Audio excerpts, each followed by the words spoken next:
Nós queremos a boa vida ou a vida boa? Nem sempre a boa vida significa vida boa. Muitos estão na boa vida do egoísmo, do vício, da indisciplina, do crime, da preguiça, da corrupção e da ignorância. Hoje gozam a boa vida. Logo mais experimentarão a má vida. O egoísmo está na raiz de todos os nossos males. E a espiritualidade nos diz que o egoísmo alimenta a boa vida. Cuidado! O egocentrismo nos faz desrespeitar o próximo para atender às nossas necessidades. Com isso teremos a boa vida, mas nunca a vida boa. Porque o mal que fizermos a alguém, nós faremos primeiramente a nós mesmos. Como você já sabe, esse daqui é mais um trechinho do livro Sempre Melhor, de José Carlos de Luca. Este é o capítulo 80 de hoje. Está lá na página 168 e é extraído da obra Minutos com Chico Xavier. De Luca começa com uma indagação muito interessante. Ele é ótimo com as palavras, né? Se a gente quer uma boa vida ou a vida boa, né? A boa vida nem sempre vai significar uma vida boa.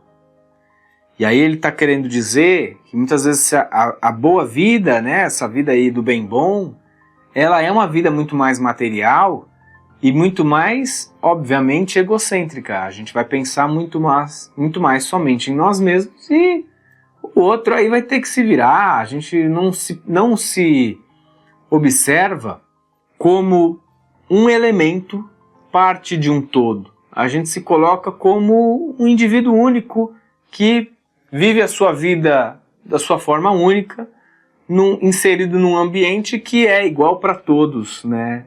E não é desta forma que acontece na nossa própria vida. Nossa existência não é assim que acontece. Nós somos apenas mais um. Mas no mundo material, a gente percebe grandes diferenciações, né?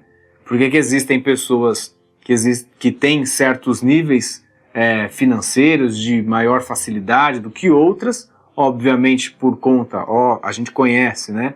Tem um aspecto de planejamento reencarnatório, de necessidades, tem sim um ponto do trabalho da pessoa que ela desempenha, né, do esforço também, tem o seu mérito, a gente não pode excluir isso, né? Quem se movimenta às vezes também consegue resultados melhores, mas eu estou dizendo mais do ponto de valorização. A gente valoriza aquele que tem mais, né? Aquele que é mais, aquele que é o número um, o primeiro do pódio, né? A gente não compreende todos como importantes, como todos partes ali de um grande meio, de uma grande família universal, dizendo assim, né? Ele diz então que esse egoísmo, muitos estão na boa vida do egoísmo, do vício, da indisciplina, do crime, né? Da preguiça, da corrupção e da ignorância. Hoje eles gozam a boa vida. Então aquele que está ali no vício, ele está se sentindo super bem, né? Enquanto ele está consumindo, está fazendo algo nesse sentido, ele está achando que ele está numa boa vida.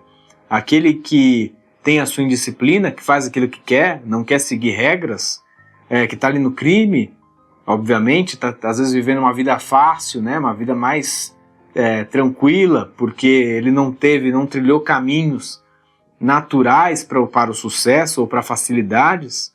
Aquele da preguiça, da corrupção e da ignorância, hoje eles estão numa boa vida. Mas, hoje é tão fugaz. O que é o hoje? Eu estou gravando hoje. Quando você ouvir já não vai ser mais o mesmo dia. O hoje é muito fugaz, a nossa vida muda o tempo todo. E aí, gosto sempre de falar essa frase, somos seres espirituais que habitam uma vida material, que estão no corpo material, e tudo isso vai mudar. Mas o espírito ele não vai. Nós temos uma vida com várias existências. Essa existência você está tendo a oportunidade, mais uma vez, de fazer alguma coisa diferente. E aí nessa existência, às vezes você está fazendo de novo tudo igual você fez antes, errado. Daqui em diante a sua vida vai continuar, você vai ter a chance de uma nova existência. E você vai continuar voltando para os mesmos problemas, tendo que repetir a turma. eternamente numa segunda série do ensino fundamental, você não consegue passar para o terceiro ano, né? Hoje você pode estar nessa boa vida, a gente pode estar com esses vícios errados, mas a gente vai enfrentar naturalmente a má vida. Como punição, Bruno? Não como punição, como reflexo das nossas próprias ações. A gente se coloca nisso. Estava falando muito com um ouvinte essa semana no Instagram sobre o umbral, né? O umbral ele não deve ser percebido como uma punição, mas simplesmente como a consequência daquilo que a gente se conecta, com aquilo que a gente tem feito, já praticado aqui na Terra, com o que você faz hoje. É só uma extensão, é só uma continuação, né? O egoísmo está na raiz de todos os nossos males. E a espiritualidade nos diz que o egoísmo alimenta a boa vida. Cuidado! O egocentrismo nos faz desrespeitar o próximo para atender às nossas necessidades. De novo, o egocentrismo nos faz desrespeitar o próximo para atender às nossas necessidades. Quer um exemplo para mim que é muito claro disso, dessa frase? O que é desrespeitar o próximo para atender às nossas necessidades? Sabe quando você está na estrada, e eu sempre trago exemplos de trânsito, né? Tenho notado isso. Sabe quando a gente está na estrada e está tudo parado e a pessoa vai ali pelo acostamento correndo e o outro percebe e vai também e outros vão seguindo, mesmo que não tenha nenhuma indicação de que pode seguir pelo acostamento porque ali é permitido? Isso para mim é muito claro. Quanto que a gente desrespeita o próximo, que tem seguido as regras, que ele vai chegar um pouco mais tarde em casa, ali puramente para atender às suas próprias necessidades. Ah, eu quero chegar antes. Eu quero também. Todos esses que estão na fila também gostariam de chegar antes. Mas existem regras, não existem? Então, mostra o tamanho do nosso egoísmo, do nosso egocentrismo. A gente se coloca como o ser humano mais brilhante, incrível, mais importante da face da Terra, né? E nós sim somos muito importantes para nós mesmos. A gente sabe esse valor para nossa família, mas a gente não pode se colocar acima daqueles que também partilham disso. Se todo mundo achar que é o mais importante, nossa senhora, que dificuldade, que vida de guerra que a gente enfrenta. As guerras são exatamente isso também, né? Conflito de ideias de quem que é dono daquilo, quem que manda mais, quem é mais forte. É o número 1, é o egocentrismo o tempo todo. Uma história também que eu queria trazer aqui, que eu fiquei impressionado, já sabia muito sobre a cultura japonesa, quanto que ela é de se admirar muito, né? Mas aí conversando com um casal, que eu vou celebrar o casamento deles, eles me contaram assim, a família da noiva é do Japão. E aí eles fizeram uma viagem para lá, o noivo não é, tá? O noivo é daqui. A família não tem relação com o Japão. E ele relatou quanto que ele estava impressionado com a cultura japonesa, muitas vezes numa feira livre, imagina numa feira livre, em que as pessoas respeitam exatamente o caminho que elas têm que seguir para andar a pé, tá? Se as pessoas andam pelo lado da direita é nesse sentido, o outro lado no sentido oposto também pela direita, elas se respeitam, não existe essa bagunça, né, esse vai e volta, esse trânsito muitas vezes livre. E outro ponto que eles acabaram relatando, que ficaram impressionados, é o silêncio. Não se fala tanto, né? O japonês ele às vezes evita até falar muito mais alto, porque ele tem a consciência de que a fala dele pode incomodar o outro. E aqui no Brasil, tudo bem, são culturas totalmente diferentes. A gente nunca ia pensar por esse sentido, por esse lado, de que o que eu tô falando um pouco mais alto, pode incomodar quem tá do meu lado. A gente numa feira livre grita, né? Olha aí, olha a alface, olha 50 centavos, R$1. São culturas totalmente diferentes, né? Quando passa, eu também fiquei pensando muito nisso depois que eu ouvi esse relato. Quando passa aquela motinha na frente da nossa casa, sabe quando você está assistindo televisão e ela passa com até escapamento furado, você escuta, você não consegue escutar nada do que está na televisão na sua frente.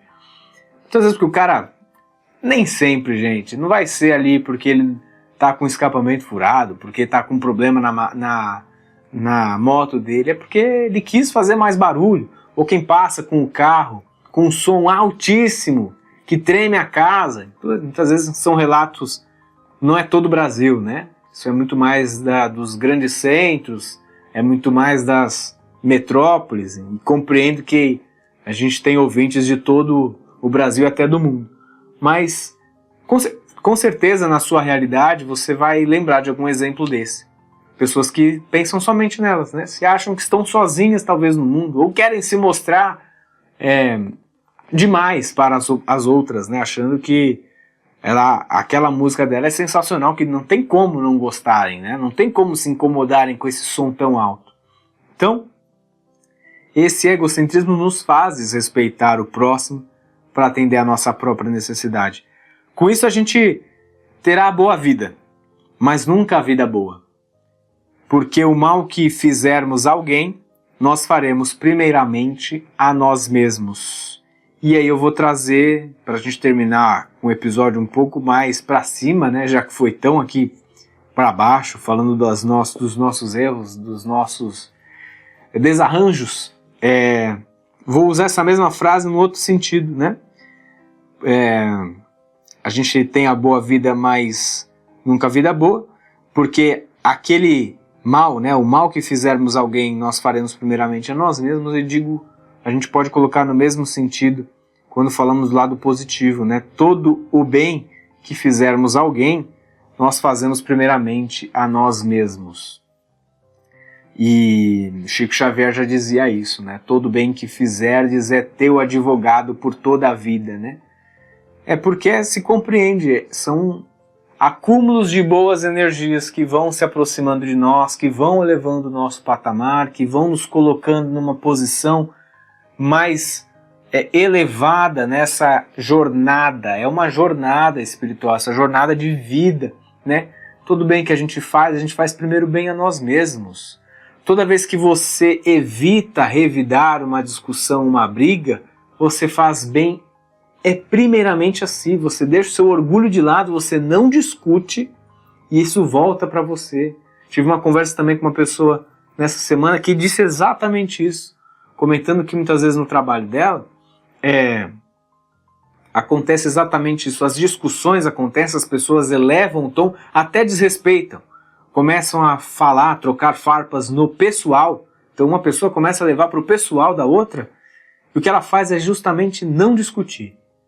Ela escuta, ela volta a discussão para o ponto profissional, e dias depois, o que acontece a pessoa falou desse jeito: o silêncio, o meu silêncio, vai levar a pessoa a refletir por um tempo assim indeterminado. Então, ao invés dele replicar ou devolver aquela violência em palavras, ele se cala. E aí tudo aquilo que a pessoa colocou para fora, com raiva, com ódio, com rancor, vai sair. Isso vai ficar repercutindo para ela mesma, né? É o mal que a gente colocou aqui, ó. O mal que fizermos a alguém, faremos primeiramente a nós mesmos. Toda vez que você xinga e ofende uma pessoa, você primeiro vai acabar se ofendendo, vai ofender, vai xingar a você mesmo. Porque se a outra pessoa tivesse a inteligência de silenciar, tudo aquilo que você colocou para fora volta para você. Você não vai ficar pensando no que ela te respondeu. Você vai pensar na sua atitude. E aí ele diz que isso aí funciona de uma forma mágica.